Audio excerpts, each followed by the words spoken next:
Парламентарии Коми готовятся к очередной сессии. Она состоится 16 февраля.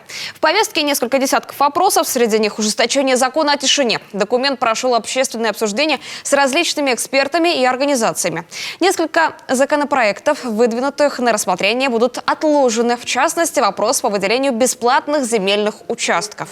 Мобилизованными, добровольцами и контрактниками, а также семьями граждан погибших этих категорий.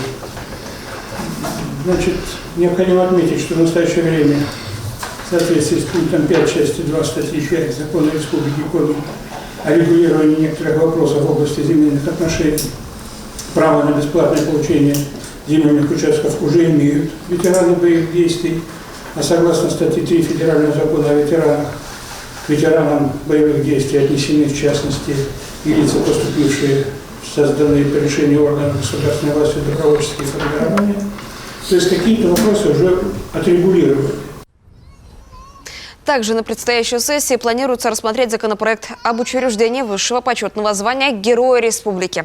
Документ подготовлен по поручению главы Коми. Звание Героя Республики будет одной из высоких государственных наград. Законопроектом предлагается за присвоение высокого звания единовременная выплата 75 тысяч рублей.